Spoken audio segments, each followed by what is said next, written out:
2008 when Lehman Brothers collapsed, the stock market had about 6 months left of downside to it and about a 45% drop. So from where FTX began to collapse, if you subtract about 45% off, you get right around that $10,000, $9,000 level. In addition, I think that that would be a max pain level, that if we broke 10K, a lot of kind of these hodlers, these Bitcoin maxis, they would get to that max pain where they would potentially throw in the towel. And usually bear markets, they get people, the majority of these people, to kind of throw in the towel. And so that to me is a max pain point that I think would be also interesting. But yeah, I mean, I think that overall that would also put us in the range of, you know, being 80 to 85% off of the all-time highs that match up with previous cycles. The world of cryptocurrency is constantly evolving, and understanding the market can be a difficult task.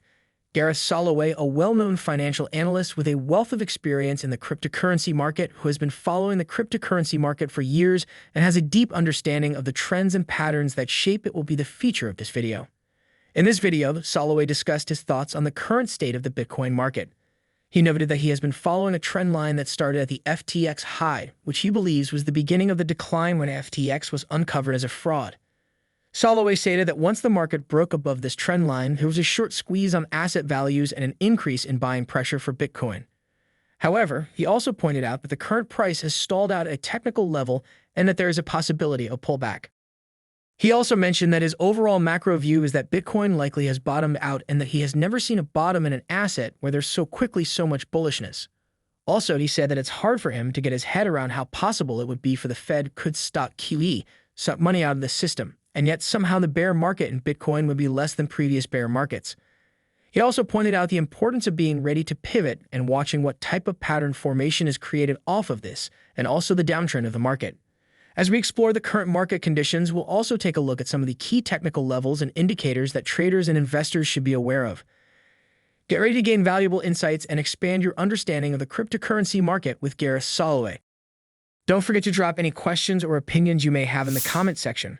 Make sure you hit the like button, subscribe, and drop your comments. Yeah, so one of the things to note on Bitcoin is that you had this trend line that started right at the FTX high. And I call this the FTX high just because right here is where the decline began when FTX began to be uncovered as a fraud, right? So what I was following was this trend line here, and then this one to the downslope, right? And once we broke above it, that's really where you got this kind of short squeeze, asset values, again, kind of this re-energizing of buying pressure in Bitcoin. But what I said earlier, and we touched on it, is look at where price stalled out, right at that technical level. So now you have a little bit of a pullback. Now, for me, this is a scenario I'm watching closely. Like overall, my macro view is still that Bitcoin likely hasn't bottomed. My macro view, the reason I think that is that I've never seen a bottom in an asset where there's so quickly so much bullishness. And I mean, I flip on Twitter and some of the influencers are, I mean, everyone is just so bullish so quickly.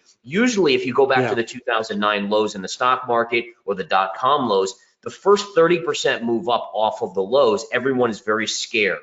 And you're not seeing that just yet. At least to me, I'm not seeing that panic. And so, I mean, there are things like that. The other thing that bothers me about Bitcoin potentially being already at a bottom, and why I think it's not, is that the Fed stopped printing money and they're actually sucking money out of the system.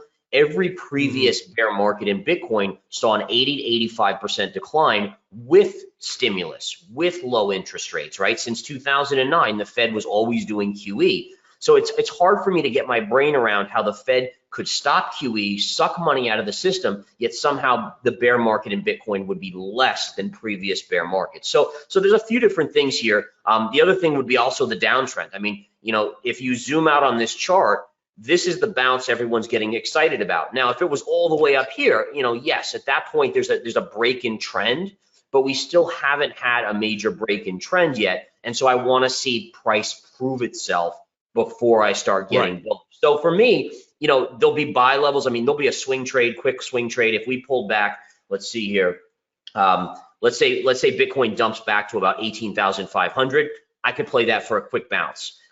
Then you have this level here and eventually double bottom. These are just quick little trading opportunities. But ultimately, my guess is eventually we do go down and make new lows. It concerns me a little that your poll is favoring that because I usually like to be counter, the public Yes. and stuff. But I'm just going to chalk it up to your followers are much wiser than the general public. Soloway also provides a clear scenario of a possible max pain point for Bitcoin holders.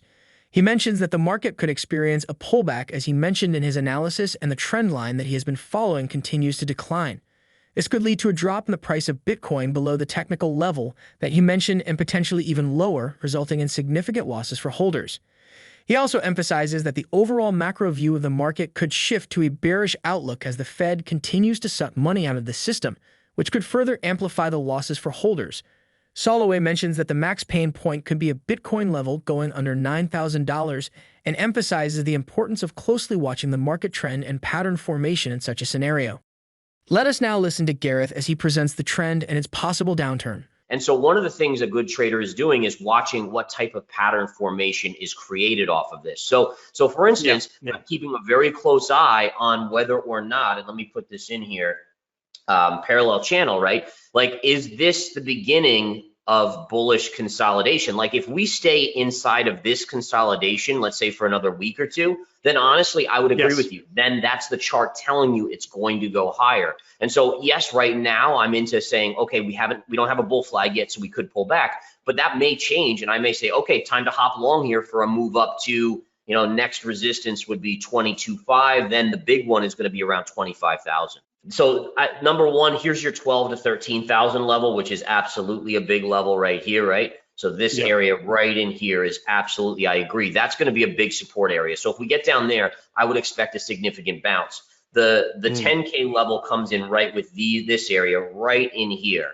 So you have this area down here, all this support down in that range. I also think that if I remember correctly, there was also an interesting trend line. I'm just got to see if I can match this up.